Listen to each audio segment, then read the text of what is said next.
வைத்தடி போற்றுகின்றேனே.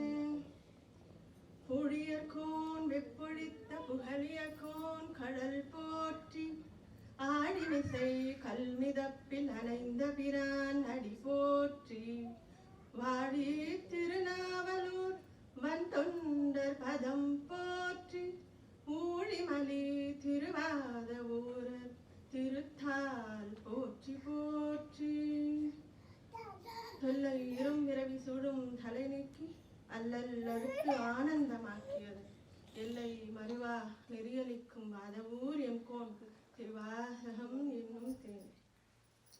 உலகெல்லாம் உணர்ந்து ஓதற்கரியவன் நிலவுலாவிய நீர்மலிவேலியன், அழகில் சோதியன் அம்பலத்தாடுவான் மலர்ச்சிலம்படி வாழ்த்தி வணங்குவாம். நம் தலைப்புக்கு போறதுக்கு முன்னாடி எல்லாருக்கும் நன்றி.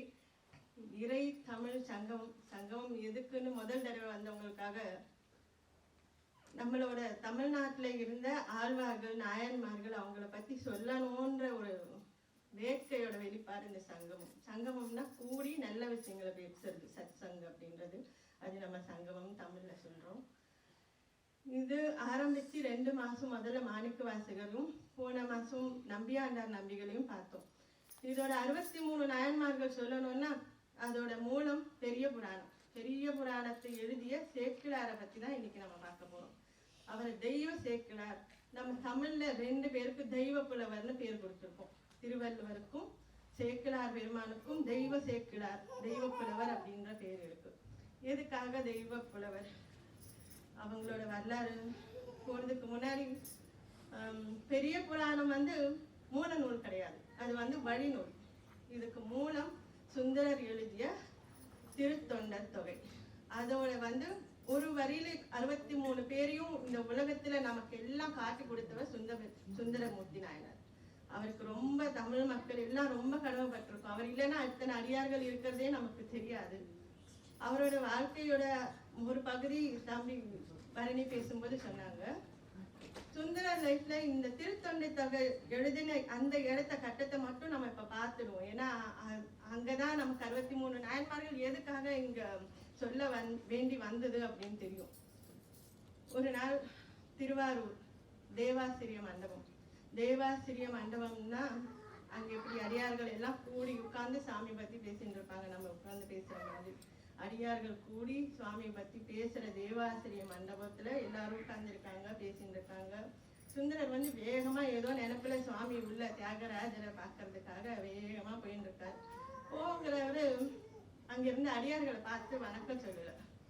அவங்கள நினைச்சிட்டாரு, இப்படி ஒரு அடியார் கூட்டத்துல நம்ம போய் சேர மாட்டோமா, அப்படி அடியார்கள் கூட இருந்து நம்ம இது பண்ண மாட்டோமா, அவங்களுக்கு எல்லாம் நன்றி நினைச்சிட்டு மனசுல நினைச்சார. நான் கையை கூப்பி அவர் வணக்கம் சொல்லல. அப்படியே நேரா சுவாமி கிட்ட தியாகராஜ பெருமானை பாக்குறதுக்கு, வீதி விலங்க பெருமானை பாக்குறதுக்கு கிளம்பிட்டாரு. ஆனா அங்க ஒருத்தர் இருந்தாரு, மலைநாட்டுக்காரர், மலையாளத்துக்காரர் விரன் மீண்டர். அவரும் நாயன்மார். அவர் கேட்கிறாரு. அவர் ரொம்ப கோபக்காரரு. அவர் யாரு நமக்கெல்லாம் அடியார்களுக்கு மரியாதை சொல்லாம வணக்கம் சொல்லாம போறாரு, யாரு அப்படின்னு. அவரு சுந்தரமூர்த்தி நாயனார். யாரா இருக்கட்டும், முதல்ல அடியார்களை கும்பிட்டுல சுவாமியை பார்க்க போகணும். அப்படி எப்படி நேரா போவாங்க அப்படின்னு. இல்ல அவர் சைவத்துல புறவுன்னா தள்ளி வைக்கிறது. நம்ம ஊரை விட்டு தள்ளி வைப்போம்னு சொல்லுவோம் இல்லையா, அந்த மாதிரி சைவத்துல இருந்து சுந்தரமூர்த்தி நாயனார் புறவு. எல்லாரும் ஷாக் ஆயிட்டாங்க. இல்ல அவர் பெருமானே அவர் என்னோட தோழர்னு சொன்னாரு. இப்போ ஒரு பெரிய மனுஷன் நமக்கு அவரை கலெக்டர் தெரியும் அப்படின்னா அவருக்கு நம்மள தெரிஞ்சிருக்குமான்னு சொல்லுவோம் இல்லையா, அந்த மாதிரி சுவாமியே இவர் உனக்கு என்ன தோழனா தந்தோம் அப்படின்னு சுவாமி வாயால சொன்னவர். அவர் சுவாமியோட தோழன். சுவாமியோட தோழனை நீங்க எப்படி போறோம் சொல்லலாம். அப்படியா சிவபெருமானே சொன்னாரா அவர் தோழன்ட்டு? இப்படி அடியார்களுக்கு மரியாதை இல்லாம போறவனை தோழன்னு சொன்னா அந்த சுவாமியும் சைவத்துல இருந்து புறவு. எப்பேற்பட்ட வார்த்தை! சைவத்துல அந்த நமக்கு அடியார்களுக்கு இருக்கிற அந்த தைரியம், அந்த என்ன சொல்றது, அந்த சுதந்திரம் நம்ம சமயத்துல நம்ம சன்மார்க்கத்துல இருக்கு. அவர் சுவாமியே புறங்கன்னு சொல்லிட்டாரு. உள்ள இவர் பாட்டுக்கு வந்தார் சுந்தரர். சுவாமி பார்த்துட்டு, ஐயோ முன்னால பாரு, நீ பாடாம வணக்கம் போடாம வந்துட்டு அவன் விரன் வந்தேன், உன்னையும் புறவன்ட்டா என்னையும் புறவன்ட்டா, போ முதல்ல போய் அவங்களை பாடு அவங்கள பத்தி போய் சொல்லிட்டு வா அப்படின்னு. சுந்தரமூர்த்தி நாயனார் பூமியில அவதாரம் பண்ணதுக்கு காரணம் வெறும் அனங்கினி கமலினி மட்டும் காரணம் இல்லை. அவங்கள காரணமா வச்சு சுவாமி பூமிக்கு அனுப்பிச்சது. அதுக்கு முன்னாடியே சுந்தரர் காலம் வந்து 8ஆம் நூற்றாண்டு. அதுக்கு முன்னாடியே நாவுக்கரச பெருமானும் சம்பந்த சுவாமியும் வந்து சுவாமியை பத்தி நிறைய பாடிட்டாங்க தமிழ்ல. ஆனா அவங்க அடியார்கள் பத்தி இல்ல. அதை பாடுறதுக்காகவே இவரை வந்து அந்த பெண்கள் மேல பார்வை போக்க வச்சு அவருக்கு ஒரு பிறவி உண்டாக்கி அவரை அனுப்பிச்சு நாயன்மார்களை பத்தி நமக்கு தெரியறதுக்காகவே அவரோட அவதாரம். அதுக்காக சுவாமி நாடகம் பண்ணி அங்க அனுப்பிச்சிட்டு இந்துதான் அந்த கட்டம். இந்த திருவாரூர்ல அவரை நீ போய் முதல்ல பாடு. நான் எப்படி சுவாமி உங்க அடியார்கள் பத்தி பாடுறது? அவங்க எவ்வளவு பெரியவங்க, அவங்கள பத்தி பாடுறதுக்கு எனக்கு தகுதி இருக்கா? நான் என்னன்னு சொல்லி பாருங்க. இருக்கிறது திருவாரூர்ல தியாகராஜ சுவாமி. ஆனா அவர் அடி எடுத்து கொடுக்குறாரு சுந்தரருக்கு. திருத்தொண்ட தொகைக்கு முதல் ஒரு எல்லாருக்கும் ஒரு வார்த்தை எடுத்து கொடுப்பாங்க. இது ஒரு வரியவே எடுத்து கொடுக்குறாரு. தில்லைவாழ் அந்தனத்தம் அடியார்க்கும் அடியேன். இதுதான் திருத்தொண்ட தொகையோட முதல் வரி. ஒரு அந்த திருவாரூர்ல இருந்து தில்லைவாழ் அந்தனர்கள், அது வந்து நமக்கு ஆகாத தலம். திருவாரூர் வந்து மண் தலம், மண்ணாகி விண்ணாகி. அது மாதிரி அவர் முதல்ல தில்லைவாழ் அந்தனத்தம் அடியார்க்கும் அடியேன் அந்த அடி எடுத்து கொடுத்ததுக்கு அப்புறம் அதுக்கப்புறம் சுந்தரமூர்த்தி நாயனார் பாடினது திருநீலகண்டத்து குயவனார்க்கும் அடியேன், இல்லையே என்னாத இயற்பகைக்கும் அடியேன் அப்படின்னு தனி அடியார்கள் ஒரு 60 பேர். சுந்தரமூர்த்தி நாயனார் பாடினது 60 தனி அடியார்கள். ஒரு group of people, set of people, ஒரு அவங்க தொகை அடியார்கள் சொல்லுவாங்க. தில்லைவாழ் அந்தனர்கள்ன்றது ஒருத்தவங்க கிடையாது, 3000 தீட்சிதர். ஸோ அந்த குரூப் ஆஃப் பீப்புள் இந்த மாதிரி பக்தராய் பணிவார்க்கும் அடியேன், முப்போதும் திருமேனி தீண்டுவார்க்கும் அடியேன், முழு நீர் பூசிய முனிவர்க்கும் அடியேன், அப்பாலும் அடி சார்ந்தார் அடியார்க்கும் அடியேன் அப்படின்னு அந்த அந்த வரி வந்து அப்பாலும்னா இடத்துக்கால காலத்தினால அப்பால் மட்டும் இல்லை. இப்போ பாரத தேசத்துல இவ்வளவு அப்பால் இருக்கும்ல, இங்க இருந்து சிவபெருமான் நினைச்சு இருக்கிறவங்க மற்றவங்க எல்லாருமே கூட பெரிய புராணத்துல வந்துடுவாங்க. அந்த மாதிரி குரூப் ஆஃப் பீப்புள் வந்து 9 பேர், 9 தொகையடியார்கள், 60 தனி அடியார்கள், சேர்த்து 72 தான் சுந்தரமூர்த்தி நாயனார் பாடிய திருத்தொண்ட தொகை. அந்த பாடல் அந்த இருக்கும். அது வந்து மூல நூல். ஒரு வரியில சொல்லிடுவாங்க சுந்தரமூர்த்தி நாயனார். இது வந்து 8ஆம் நூற்றாண்டு. அப்புறம் நம்ம 10ஆம் நூற்றாண்டு போன மாசம் பார்த்தோம். நம் பொல்லா பிள்ளையார் கிட்ட பாடம் படிச்ச நம்பியாண்டார் நம்பிகளுக்கு பிள்ளையார் உணர்த்தி அந்த ஒரு வரியா இருக்கிறத 4 வரியா அவர் வந்து திருத்தொண்ட வந்தாது நம்பியாண்டார் நம்பி கொஞ்சம் விரிவா சொல்லியிருக்காரு. சுந்தரர் பாடும்போது ஒரு வரியில சொன்னாலே புரிஞ்சுக்கிற அளவுக்கு அடியார்கள் இருந்திருப்பாங்கன்னு நினைக்கிறேன். அதுக்கப்புறம் நம்பியாண்டார் நம்பி அந்த காலத்துல இன்னும் கொஞ்சம் டீட்டெயிலா சொல்ல வேண்டியிருக்கும். இப்ப நம்ம பார்க்க போறது நம்ம தெய்வ சேக்கிழார் காலம் வந்து 12ஆம் நூற்றாண்டு. இப்போ அவரு வந்து 2ஆம் குலோத்துங்க சோழன் அப்படின்னு அழைக்கப்படுகிற பட்டம் இருக்கிற அனபாய சோழன் அரசவையில அவங்க அப்பா வந்து முதல்ல அப்பாவில இருந்து ஆரம்பிக்கும். அவர் வந்து மந்திரியா இருக்காரு, முதல் மந்திரியா இருக்காரு. அவரோட குழந்தை, அந்த முதல் மந்திரியோட குழந்தை சேக்கிழார் எங்க பிறக்கிறாருன்னா குன்றத்தூர், சென்னையில பலவரம் கிட்ட இருக்கிற குன்றத்தூர்ல சேக்கிழார் பிறக்கிறார். இந்த குன்றத்தூர், இந்த தொண்டை நாடு நம்ம கேள்விப்பட்டிருப்போம் இல்லையா? சோழ நாடு சோறுடைத்து, பாண்டிய நாடு முத்துடைத்து, மலை நாடு வேடம் உடைத்து, தொண்டை நாடு தொண்டர் உடைத்து. இப்படி தொண்டர்கள் அடியார்கள் எல்லாம் அத்தனை பேரும் வந்ததும் தொண்டை நாட்டுல. அப்படிப்பட்ட தொண்டை நாட்டுல பிறந்தவர் தான் சேக்கிழார். சேக்கிழார் இங்க இருந்து அது அம்மா ஊரு. ஆனா சோழ நாட்டோட தலைநகரம் தஞ்சாவூர் இல்லையா? அங்க முதலமைச்சர் வேலை பார்த்துட்டு இருக்காரு அவங்க அப்பா. ஸோ அங்க போறாங்க. அங்க இருக்கும்போது ஒரு நாள் மகாராஜாவுக்கு ஒரு சந்தேகம் வருது. உட்கார்ந்து முதலமைச்சர் கூப்பிடுறாரு. உலகை விட பெரியது எது? கடலை விட பெரியது எது? மலையை விட பெரியது எது அப்படின்னு உலகை விட கடலை விட மலையை விட பெரியது எதுன்னு சந்தேகம் வருது. யாராவது பதில் தெரிஞ்சா சொல்லுங்க அப்படின்னு பொதுவா சொல்றாரு. அப்புறம் முதலமைச்சரை கூப்பிட்டு எனக்கு இது பதில் சொல்லணும். அவர் ரொம்ப யோசிக்கிறார். அப்புறம் வீட்டுக்கு வந்து ஒரே சிந்தனையில உட்கார்ந்துருக்காரு. அது பார்க்குற அந்த குழந்தை சேக்கிழார்னு நம்ம பின்னாடி சொல்றோம். அவங்க பேரு வந்து அருள்மொழி தேவர். அருள்மொழி விளையாண்டுட்டு இருக்கா. அவங்க அப்பா வந்து சோகமா இருக்கிறத பார்த்துட்டு, அப்பா என்ன யோசிக்கிறீங்க, என்ன சிந்தனை அப்படின்னு. இல்ல, ராஜா ஒரு கேள்வி கேட்டாரு, அது எனக்கு தெரியல, அதுதான் யோசிக்கிறேன். இப்படி அவர் வந்து உலகை விட, கடலை விட, மலையை விட பெரிதுன்னு சொன்னா மட்டும் பார்த்தாரு, அதுக்கு ஆதாரணமும் காட்டணும் அப்படின்னு சொல்லியிருக்காரு. அப்படியா, இவ்வளவுதானே, அது நான் சொல்லிடுறேன். என்னது சொல்லணும், ஆதாரம் கூட இருக்கணும். இருக்கு நூல், பல்வேறு நூல்கள்ல இருந்துல, ஒரே ஒரு நூல்ல இருந்து, திருக்குறள்ல இருந்து, பயன் தூக்கார் செய்த உதவி சிறிதெனினும் நயன் தூக்கின் நன்மை கடலில் பெரிது. கடலை விட ஒரு பயன், ஒரு ஹெல்ப் பண்ண, நமக்கு பிரதிபலன் பார்க்காம இவங்க இது பண்ணுவாங்க, இன்னைக்கு நம்ம இதை பண்ணோம்னா பதிலுக்கு இவங்க இது பண்ணுவாங்க அப்படின்னு ஒரு பிரதிபலன் பார்க்காம ஒரு உதவி செய்யறாங்க இல்லையா, அது கடலை விட பெருசு. திருக்குறள்ல இருந்து ஒரு சொல்லிட்டானே பையன் அப்படின்னு அவங்க அப்போ உலகத்தை விட பெரியது எது? காலத்தினால் செய்த உதவி சிறிதெனினும் ஞானத்தின் மானப் பெரிது. அதுவும் உதவி பத்தி தான். அது வந்து டைம் தூக்காம பண்ணது. இது வந்து டைம்லி ஹெல்ப். ஒருத்தவங்களுக்கு வந்து அந்த அவங்க வந்து நல்லா காசு இருக்கிறவங்க எல்லாமும் இருக்கும், ஆனா அந்த நேரத்துக்கு அவங்க கிட்ட இருக்காது. டைம்லி அந்த நேரத்துக்கு அவங்களுக்கு உதவி தேவைப்படும், ஆனா கேட்க முடியாது. அப்படிப்பட்டவங்களுக்கு நம்ம உதவி செய்யறது வந்து கடலை விட பெருசு, உலகத்தை விட பெருசு. அப்புறம் இன்னொன்னு, நிலையின் திரியதான் தோற்றம், நிலையின் அடங்கியான் தோற்றம் நமக்கு மலையை விட மலையினும் மானப்பெரிது. நிலையினும் திரிதான் அடங்கியான் தோற்றம் மலையினும் மானப்பெரிது. அப்படின்னா இந்த ஐம்புலன்களையும் அடக்கின ஒரு சாதுக்களோட தோற்றம் ஒரு அந்த மலையை விட பெருசு. ஒரு சாது எப்படி இருப்பாங்க, ஒரு சன்னியாசி எப்படி இருப்பாங்க, நம்ம வந்து இந்த ஐம்புலன்களால அந்த அடங்கி ஒரு சாத்வீகமான அந்த குணம், அந்த சன்னியாசிகளோட தோற்றத்தை பார்த்தோம்னா அது வந்து எவ்வளவு பெருசுன்னா மலையும் மானப்பெரிது அப்படின்னு மூணுத்துக்கும் பதில் சொல்லியாச்சு. மறுநாள் கொண்டு போய் அவங்க அப்பா வந்து இது எழுதிட்டு திருக்குறள் எடுத்துட்டு போய் ராஜா கிட்ட, அனபாய சோழன் கிட்ட சொல்றாங்க. சொல்லும்போது இருக்கு, எல்லாத்துக்கும் பதில் இருக்கு, பொருத்தமாவும் இருக்கு, திருவள்ளுவர்ல ஒரே திருக்குறள்ல இருந்தும் இருக்கு. சரி, இது யார் சொன்னா? இது நான் சொல்லல ராஜா, என் பையன் சொன்னான். பையன், நான் சின்ன பையனா?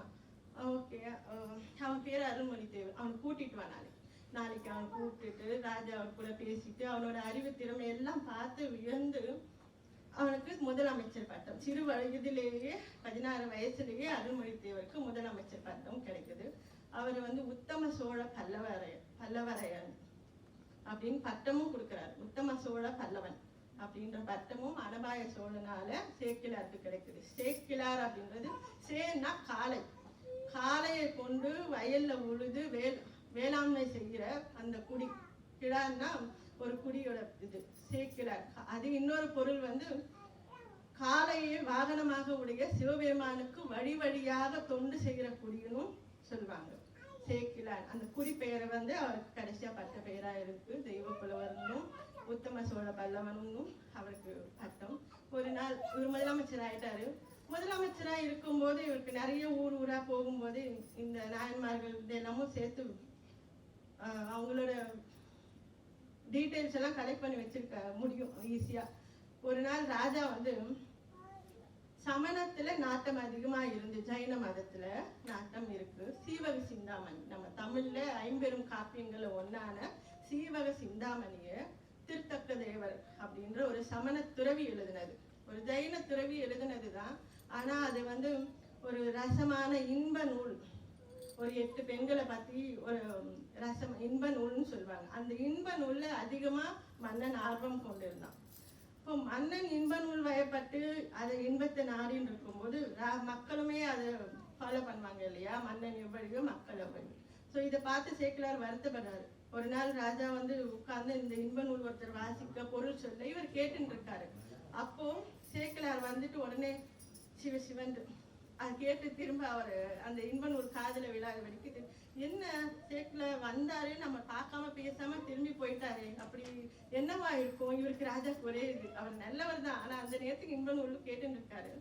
திரும்ப ஒரு நாள் அவர் கேட்கிறாரு, என்ன விஷயம், ஏன் அப்படி திரும்பி போயிட்டீங்க அப்படின்னா, இல்ல நீங்க மன்னன் எப்படி படிக்கிறியோ அப்படிதான், இப்படி அவ கதை பேசக்கூடாது, சிவ கதை கேட்கணும் அப்படின்னு. நீ நல்லதா கேட்கறதுக்கும் பேசுறதுக்கும் இவ்வளவோ நல்ல விஷயம் இருக்கும்போது இப்படி இன்பத்துல இப்படி நாட்டம் கேட்டு நீ போறையே இதை என்னால பார்க்க முடியல, அதனால நான் திரும்ப போயிட்டேன். அப்படியா, நான் சரி நீங்க ரொம்ப அறிவாளி முதலமைச்சர், நீங்க சொன்னா சரியா அமைதியா தான் இருக்கும். அந்த மாதிரி நல்ல தொண்டர்கள் பத்தி கேட்கணும்னா என்ன புக்கு எங்கே இருக்கு, என்ன படிக்கணும், ஒரு சோர்ஸ் வேணும் இல்லையா?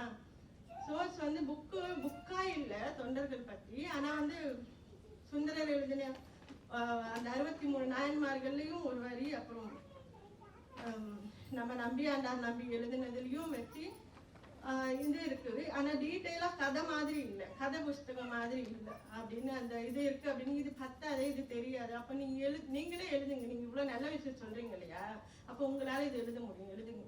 அவருக்கு ஒரே ஆச்சரியம், இப்படி தொண்டர்களை பத்தி நான் எழுதுறதா, அவருக்கு என்னால முடியாது.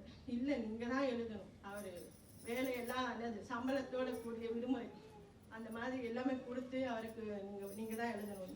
அவருக்கு என்ன பண்ண தெரியாது. தில்லையில போய் சிதம்பரத்துல உட்கார்ந்துட்டாரு, அமைதியா உட்கார்ந்துட்டாரு. சுவாமி, இவ்வளவு பெரிய விஷயத்த உங்களோட அடியார்களை பத்தி என்னால எழுத முடியுமான்னு எனக்கு தெரியலையே அப்படின்ட்டு நாள் கணக்கா அவர் சிதம்பரத்துல உட்கார்ந்துருக்காரு. அவருக்கு முதல் வரி அடி எடுத்து கொடுக்குறாரு இங்கே சுவாமி. உலகெல்லாம் அசரீரி கேட்குது, எல்லாருக்கும் கேட்குற மாதிரியும் கேட்குது. நம்ம நினைக்கலாம் அசரீரி அமைதியா தியானத்துல இருக்கும்போது அவர் காதுக்கு மட்டுமும் கேட்டிருக்கலாம். உலகெல்லாம் அப்படின்னு சுவாமி அடி எடுத்து கொடுத்து, அது என்ன உலகெல்லாம் அந்த வார்த்தை என்ன அவர் படுத்துச்சு, ஏதோ பண்ணச்சு. அந்த உலகெல்லாம் உணர்ந்து ஓதற்கு அறியவன் நிலவுலாகிய நீர்முனை ஏறியன் அழகில் சோதியன் அம்பலத்து ஆடுவான் மலர் சிலம்படி வாழ்த்தி வணங்குவான். இதுதான் வந்து பெரிய புராணத்தோட முதல் பாட்டு. இது ஆரம்பிக்கிறதுக்கு காரணம், இதுல நமக்கு கம்பநாட்டாழ்வார் ராமாயணம், கம்பராமாயணத்திலையும் அவரு உலகம் யாவையும் தாமுலாக்களும் நிலை நிறுத்தலும் நீக்கலும் நீங்கியான் அவர் தலைவர் அல்லவர்க்கே சரண் நாங்களே அப்படின்னு அவருமே ஆரம்பிச்சிருப்பாரு. நக்கீரரும் உலகம் அப்படின்னு தான் ஆரம்பிச்சிருப்பாரு. என்ன அதோட காரணம், முன்னால ஒரு லெட்டர் எழுதினாலும் ஊனா போடுவாங்க இல்லையா, பிள்ளையார் சொல்லிட்டு. அப்படி அகாரம் உகாரம் மகாரம் மூணு சேர்ந்துதான் நமக்கு ஓங்காரமா இருக்கு இல்லையா. உலகத்தோட தொடக்கம் வாயை திறந்தாலே, சாதாரணமா வாயை திறந்தாலே வர சத்தம் ஆனும் போது அந்த சத்தத்தை கொஞ்ச நேரம் நிலை நிறுத்தணும்னா ஊன்னு சுருக்கிறோம், அதை முடிக்கணும்னா ஓங்காரத்துல வந்துரு. ஸோ அந்த ஊன்றது நிலை நிற்கு. இந்த காலத்தால நிலைச்சு இருக்கிற காவியங்கள், கட்டுரை, கதைகள், இதிகாசங்கள் எல்லாம் ஊழ தொடங்குனா அது எப்பவுமே நிலைச்சிருக்குன்றது ஐதீகம். அதனால அவர் உலகலாம்னு தொடங்கியிருந்தாலும் அந்த ஒரு வார்த்தைக்கு சைவ சித்தாந்தத்துல ரொம்ப பெரிய விளக்கம் எல்லாம் இருக்கு, நம்ம கணக்குல போகல. இப்படி நாயன்மார்கள் பத்தி நிறைய தேடி அவர் ஊரா போய், பெரிய புராணம் வெறும் நீங்க நினைக்கிற மாதிரி பக்தி நூல் மட்டும் கிடையாது. இதுல வந்து இவர் முதலமைச்சரா இருக்கிறதுனால அரசியல்வாதிகள் எப்படி இருக்கணும், ராஜா எப்படி இருக்கணும், ஒரு மக்கள் எப்படி இருக்கணும், நீதி நூலாவும் இருக்கு. அப்புறம் அவரை அப்ப வாழ்ந்தவங்களோட சரித்திரம், வரலாறு. நம்ம பெரிய புராணம் என்ற அந்த பெரிய வேள்விக்குள்ள நம்ம இன்னும் போகவே இல்லை. நான் அதுக்காக தான் இந்த சங்கமம் ஆரம்பிச்சிருக்கோம்.